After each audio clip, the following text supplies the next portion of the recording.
Well, good morning, and thanks a lot for the chance to be with you, and appreciate you bringing us all together. And want to recognize a lot of colleagues in public service in the region. Mayor of Miami-Dade County, Daniela Levine Cava, Miami Mayor Suarez, who's also playing such an important role in leadership as Vice President of the U.S. Conference of Mayors, Florida Department of Transportation Secretary Kevin Tebow, and great to be reunited with Gabe, who has been a very important figure in the 101 process that I went through, as all new secretaries do with the transition team, and whose reputation precedes him in transportation innovation. So I know that I am among like-minded people who have a heart and mind for transportation innovation. I want to thank everybody here for what you're doing to improve transportation in the US and globally. This, I'm convinced, is a moment we're living through that is unlike anything that's happened in our lifetimes. It's kind of once in a generation, once in a century even, season for change and creativity. And that was true even before the pandemic. But the pandemic, of course, brought more challenges and in some ways more insights and possibilities as well. I know there are companies, there are public sector officials, there are nonprofits at this conference who have been working for a long time in concert to deliver innovative and effective first mile, last mile solutions, using drones to deliver medical supplies, harnessing new mobility data to help the public sector make more informed decisions. And I'm excited for our department to be a partner in this kind of work. I'm also delighted to know that there's international presence at this event. The US leads the world in so many ways, but not always when it comes to transportation. High-speed trains, well-resourced public transit, highway safety are all examples of areas where the US can learn a lot from partners and counterparts abroad. I think it's very important as we gather to talk about innovation that we think about innovation not as an end in itself, not as the purpose, but as a means to achieve a purpose. And for us, the purposes that drive this department are safety, climate, equity, and economic opportunity. And we want to make sure that we're driving the right kind of innovations that back that public purpose. You'll be seeing more coming out of our department soon. We'll be releasing a vision and a number of purpose-driven opportunities coming out of US DOT related to innovation, and hope that you'll respond and get engaged in that. We also recently released a request for information, and this RFI is inviting members of the public, organizers, academics, data analysts, others, people like you and others, to inform the way that we analyze and measure transportation equity. And I hope you'll look into that and submit ideas. And of course, nowhere is innovation more urgently needed than in tackling our country's climate crisis. We know that in the US and in many places around the world, transportation is the biggest contributor to greenhouse gases. To me, that amounts to a challenge to be the biggest part of the solution. And it means recognizing that every infrastructure choice we make is inevitably a climate decision as well.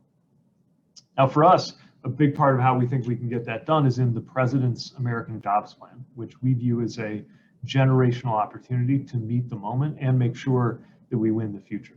It's resources, for sure, the dollar figures commanding a lot of public media attention, but also equally importantly, policies that can modernize every dimension of our transportation system, including sparking an electric vehicle revolution in the US, seeing to it that electric vehicles are not a luxury item, but something affordable for everybody, and backing them up with a national network of electric vehicle chargers, while we seek to capture the gains that are available for families and businesses for fuel savings, especially in rural areas, as well as in big cities.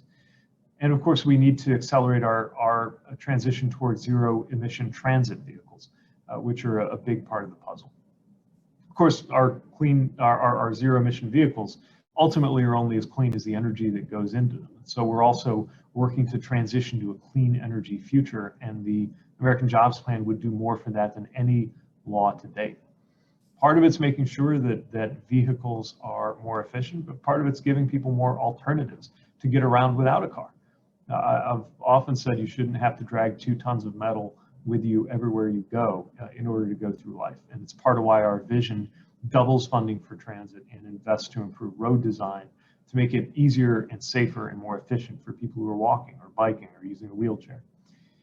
And the best thing about this vision is the jobs that we think we can create while we're at it. Most of which, in fact, are available to Americans whether you have a college degree or not. And I know that we're speaking in the context of what Miami has seen in terms of the need and the gain, especially around climate. A wonderful city with a center of culture and innovation, extraordinary energy, but also an extraordinary vulnerability to rising waters and to the changes that are coming our way, no matter how good we are at heading off the climate challenge, which is why resilience is such an important part of our vision as well. So I just wanted to mention some of those things that we're pursuing at the department and in the administration because they fit in such important ways with the work that people on this call are doing and call for the sort of innovation that will shape the times we live in and that I know will emerge from the kinds of conversations that you're having here at CoMotion. That's great. Thank you, Secretary Pete. For me, it's thrilling to get to be with you again and talk today. And as usual, in typical Secretary Pete fashion, he already answered all my questions in his opening statement, so I've made up all new questions. But seriously, you said, and I think it's very accurate, you know, America is a leader internationally in terms of technological innovation in transportation, in mobility services. And I would go so far as to say in terms of business models for mobility services. But we do struggle a bit on the infrastructure shifts to match. And I think on the positive outcomes, right? Those positive social outcomes, including everybody. So do you want to elaborate a little bit more on, you know, how you see us looking to harness this power of innovation more for social good to meet President Biden's, you know, four pillars, all which I think will help us move beyond this pandemic? Yeah, I think it's critically important to think about what we're solving for. Again, innovation never for its own sake, but in order to make life better and more equitable in this country. And I think when people look at questions like civil rights or equity, they're usually, if they're wondering where in the federal government to find the work going on, they would assume the Department of Justice. There's a lot of important work going on there. But one of the things I've found since taking this seat is just how much of the work that we do at the Department of Transportation really bears on these questions, whether we acknowledge it or not. This is even more true for people in the private sector and local and nonprofit world who are working these issues. Being able to get to where you need to go is a key and foundational element of well-being. When you don't have it, nothing else works. And this is something that I think needs to be built into the problem statements that we're trying to collect through this RFI from stakeholders and communities. It's something we need to make sure that our data reflect. And sometimes we haven't done a great job of that, whether it's who is served by the resources we're funding, or even just who gets in on the business opportunities to help literally build the infrastructure we're seeking to create. I got a monitor over here that can tell me where every aircraft is in the national airspace, but I don't have one that can tell me exactly where some of our dollars are going from an equity lens. And these are the kinds of things I think we need to work on. So some of it's just data and having a clearer picture of what the realities are. Some of it's ensuring that we are affecting people's lives in a positive fashion. And a lot of it's tearing down obstacles. You look at technologies like automation, could tear down, for example, quickly tear down obstacles for Americans with disabilities and for seniors.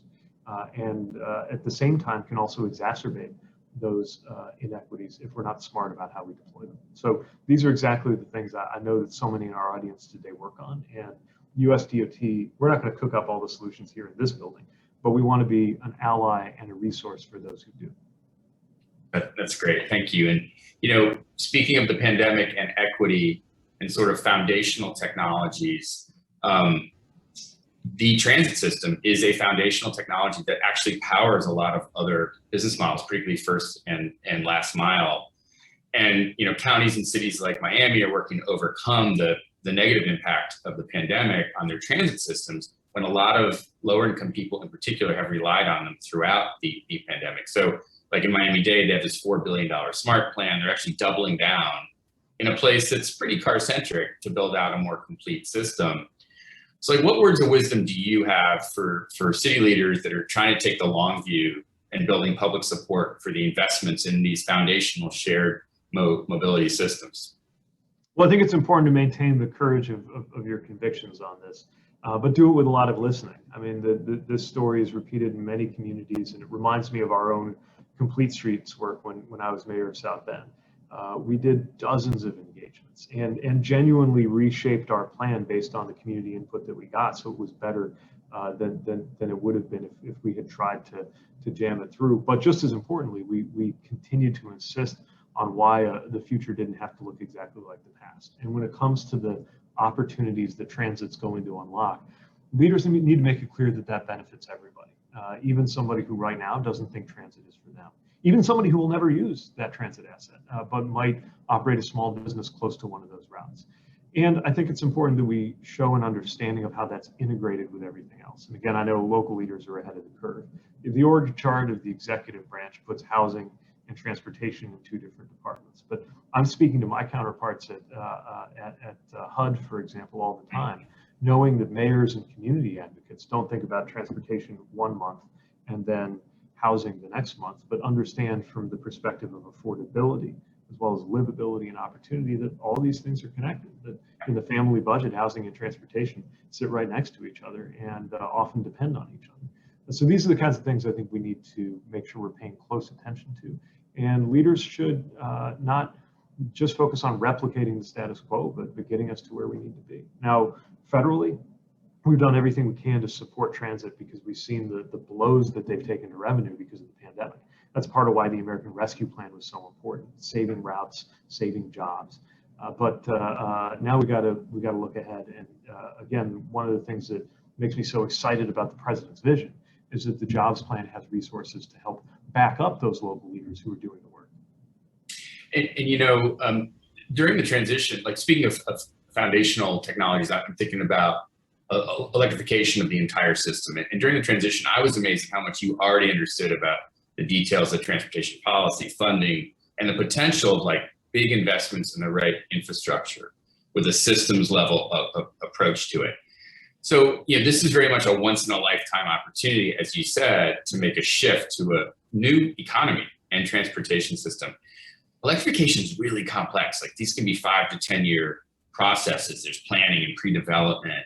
You know, how should cities be thinking about that and that process and using this funding? And how can every person at the conference think about their role in supporting you and the administration in this shift? So our view is that, you know, an electric vehicle transformation will happen. It just will. And the fundamental questions are, will it be led by America? Will it be equitable? And will it happen in time? And those questions are very much in doubt. And so that's what we've got to accelerate. Part of that's about range anxiety. So figuring out how to make sure charging infrastructure is where it needs to be. We've developed an alternative fuel corridor process to help define that national network. We're working right now to get the funds, but ultimately it's of course at the community level that you're going to understand where these resources need to go. A lot of it's shifting it's cultural. It's shifting this idea that these are a luxury item. Or that these only make sense in certain kinds of dense urban areas, and making clear that they can benefit people across the country. But we've also got to make sure that they're not a luxury item with the right kind of policies. And we've got to continue to make sure we have the right kind of grid to back them up too, which is a national and federal challenge, but again, often plays out actually at the local and regional level. The other thing I would mention is that cities can lead by example.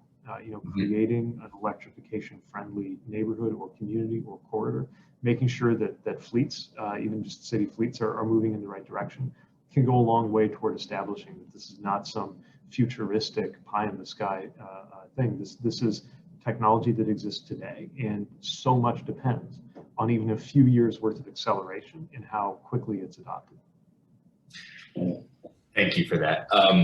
And I think leading by example is so important and something every city listening should be thinking about.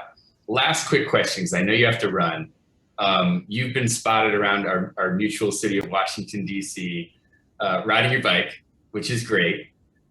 Transportation is fun. It should be active, when possible.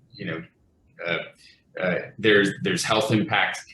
So I'm just curious, like, for the first few months as you're biking around DC, seeing the city at human scale, like what did you learn about transportation? How has it influenced your views as transportation secretary? It connects you to your surroundings. So in addition to the congestion benefits, and which admittedly is a little different in my part because I have the same security detail whether I'm on two wheels or sitting in the back seat, but it's still worth it for me to be on two wheels at least some of the time because you just have a better sense of what's happening around you. One of the first things I think a lot of people who bike around notice is the topography of your city. Little hills that you literally didn't know were there when you drove or were driven on them, but you definitely notice when you pedal up them. But more importantly, you notice the character of neighborhoods. You notice where infrastructure is in good shape or in weak shape, how much design matters. A subtle shift in the way that a lane marking works or the way vehicles and pedestrians are routed can make all the difference, including a life or death difference from a safety perspective. And you think about visibility. Can cars, bicycles, pedestrians, wheelchairs, motorcycles see each other? Again, lives depend on that.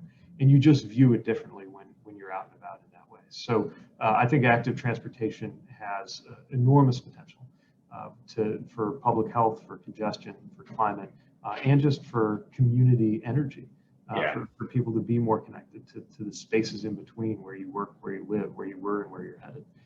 And there's few better ways to do it than to do it on two wheels. Yeah, thank you. I couldn't have said it that eloquently. Secretary Pete, thank you. On behalf of the crowd at CoMotion, everybody watching, and John and team, thank you so much for joining us today. And I hope you have a very successful year, and I hope the American Jobs Plan passes soon. Well, thank you, Dave. Thank you, John. It's a real honor to be with you, and I'm just so excited about the work you all are doing. Thank you very much, and we everybody in our ecosystem really supports you in this unprecedented moment.